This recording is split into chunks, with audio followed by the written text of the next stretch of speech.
You've been bamboozled. You've been hoodwinked. YouTube told you to come over here with $1,000 in your pocket, minimal savings, and a smile on your face. No real research, no real plan, but this is a survival culture. There is no backup system here, no safety net, no reset button. So when the money runs wrong, and it always does, there's nowhere to fall. And that's how Western man end up outside a 7-Eleven late at night, hungry, asking another foreigner if he can borrow 200 pesos just to eat. No flight home, no cash coming in, and no dignity left to negotiate with. That didn't happen by accident.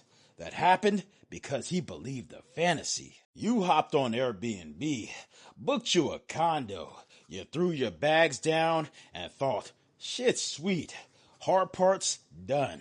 You made it. You stacked a few $1,000s, quit your job, and because YouTubers told you you could live on $1,000 a month, you told yourself you had time.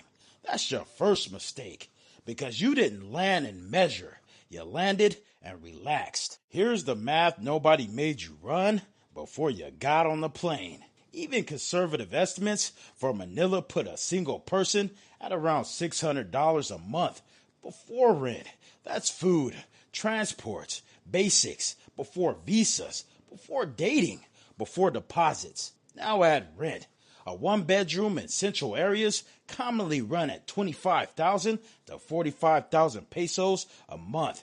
So the moment you chose comfort over flexibility, half of that $1,000 budget was already gone. And this is where guys get fooled. Nothing feels wrong yet. Bills are paid. Food's on the table. Dating's active. So you don't tighten up. You don't recalculate. And you don't ask how many months your money really lasts. You assume you'll adjust later. Most men don't lose money because they're reckless. They lose money because they relax too early. Once you delay the first calculation, every decision after that is built on bad math. You thought $1,000 a month was enough because some asshole on YouTube told you it was safe. That number felt reasonable. It felt conservative. It felt like you did your homework. But $1,000 a month doesn't get you a pot to piss in or a window to throw it out. Once you start living like yourself, you told yourself beer's cheaper, food's cheaper, life's cheaper. And yeah, it is. If you live like a local, if you're eating rice every day, if you're not riding local transport, if you're not dating, if you're not upgrading comfort. But that's not what you did. You brought Western habits into a cheaper country, expecting the local prices to save you. That's where the budget breaks. Grab adds up. Eating out adds up. Dating adds up.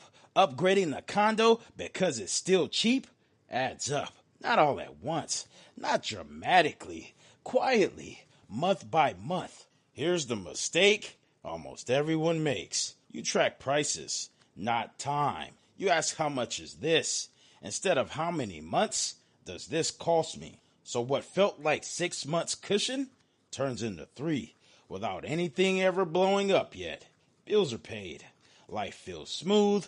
Nothing feels urgent. That's why guys don't correct early. The budget didn't fail because the prices were high. It failed because your lifestyle never came down. If you're living with Western convenience, 1,000 was never your number. And the moment the math feels tight, you don't wait. Because waiting is how time disappears without you ever noticing. You didn't check your account for months. You assumed you had room. You spent heavy on dating women who weren't serious. Not once, not casually, but as a routine. There was no ceiling, no cutoff point. No moment where you said, that's enough. Instead of pulling back, you push further.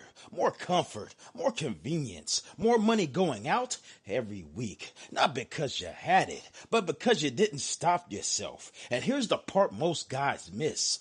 Nothing breaks when it's happening. No alarms, no emergencies, just less room to move, less margin, fewer options. And by the time you finally look at the numbers, you've already burned through the flexibility that would have saved you. That doesn't start with panic. It starts with confidence that lasts too long.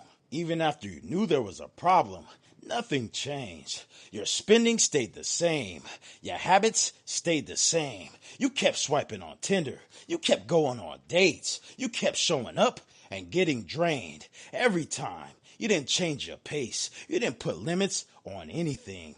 Red horse, grab food, convenient spending like money wasn't already tight. And this is where guys wreck themselves. Not because they didn't see it coming, but because they convinced themselves it would work out later. That one sentence does more damage than any bad date ever could. Because while you're waiting for later, the meter is still running. You're not buying time, you're burning it. And every week you delay, the cost to the fix goes up. That's how a warning turns into a trap. Most of the time, you weren't even looking for quality. You weren't trying to meet a woman with her own structure. You were matching with women whose entire goal was extraction. Not connection, not alignment, extraction.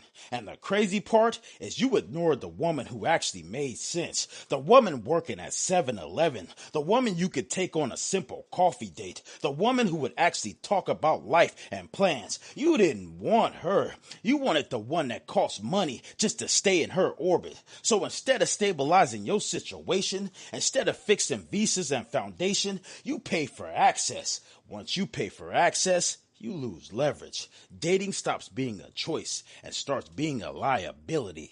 Now your money isn't just your money. You're dealing with a young woman who wants to go to the mall, wants to eat out, wants to travel, expects you to help her family. That's not a discussion. That's the deal. Money starts leaving your pocket automatically. People adjust their lives around you. They eat off you. They plan around you. They move like your wallet is already a part of the equation. In a survival economy, they don't see you as a Western man. They see you as a Western dollar.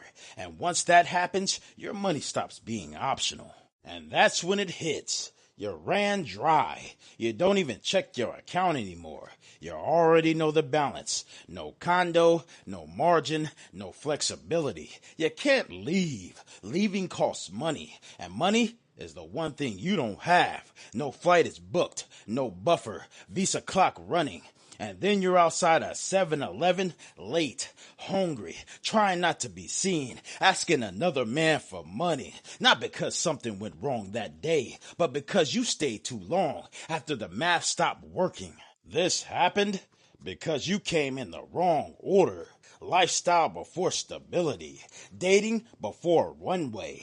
Access before leverage. That's the mistake. The men who make it here don't rush. They lock down legality first, finances second, lifestyle third, and dating last. That's survival math. Once the money runs wrong, there is no reset button, only consequences. And that moment outside the 7-Eleven, that's the bill coming due. This is Asia Uncovered, where the truth hits harder than the fantasy you came here chasing.